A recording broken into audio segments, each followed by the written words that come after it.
देश के 5 राज्यों में इस वक्त विधानसभा चुनाव चल रहे हैं, जिसमें मध्य प्रदेश, राजस्थान, छत्तीसगढ़, मिजोरम और तेलंगाना शामिल है।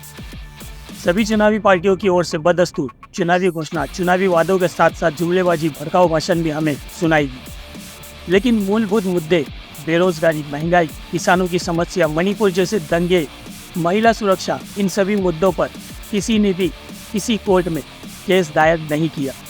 इसी बीच इन सभी मुद्दों से भटकाने के लिए मंदिर मस्जिद का मामला उठाया गया है। हम बात कर रहे हैं धर्मेंद्र प्रजापति बनाम गुजरात राज्य।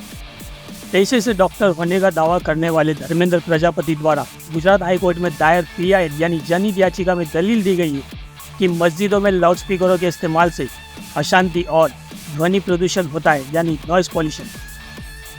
पीठ ने हालांकि जानना चाहा कि याचिकाकर्ता ने किस आधार पर दावा किया कि ध्वनि प्रदूषण होता है, तो उस पर याचिकाकर्ता के वकील शुक्ला ने जोर देकर कहा कि ध्वनि प्रदूषण नियम है जो कुछ सार्वजनिक स्थानों पर लाउडस्पीकर जैसे सार्वजनिक पता प्रणाली PSS के उपयोग की अनुमति नहीं देते।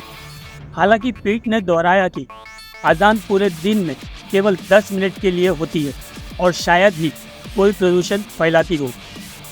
मुख्य न्यायाधीश सुनीता अग्रवाल और न्यायमूर्ति अनिरुद्ध मई की खंडपीठ ने कहा, आप किसी मंदिर में भजन या आरती के लिए तेज संगीत भी बजाते हैं, क्या यह अशांति का कारण नहीं बनता है?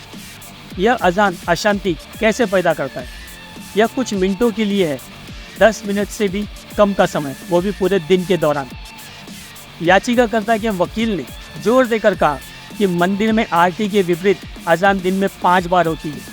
इसी पर CJ अग्रवाल ने आगे जानना चाहा कि अजान के समय कितने डेसिबल उठते हैं। हालांकि फिर भी पीठ ने दोहराया कि अजान पूरे दिन केवल 10 मिनट के लिए होती है और शायद ही कोई प्रदूषण फैलाती है। पीठ ने टिप्पणी की कि ध्वनि प्रदूषण डेसिबल के संदर्भ में उपाय है, 10 मिनट में कितने डेसिबल बढ़ जाते हैं और यह कितनी ध्वनि प्रदूषण पैदा करता है।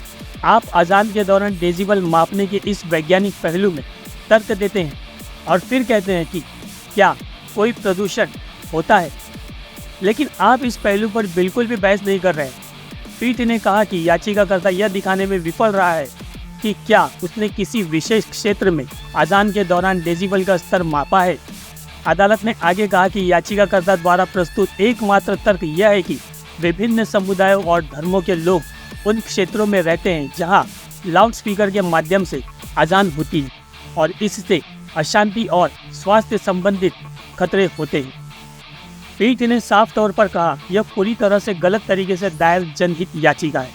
गुजरात उच्च न्यायालय ने धर्मेंद्र प्रजापति बनाम गुजरात राज्य को ऐसे लाउडस्पीकरों पर प्रतिबंध लगाने की मांग करने वाली जनहित याचिका यानी PIL को खारिज करते हुए कहा, दिन में 5 बार अजान के लिए मस्जिदों में लाउडस्पीकरों के इस्तेमाल से ध्वनि प्रदूषण नहीं होता है।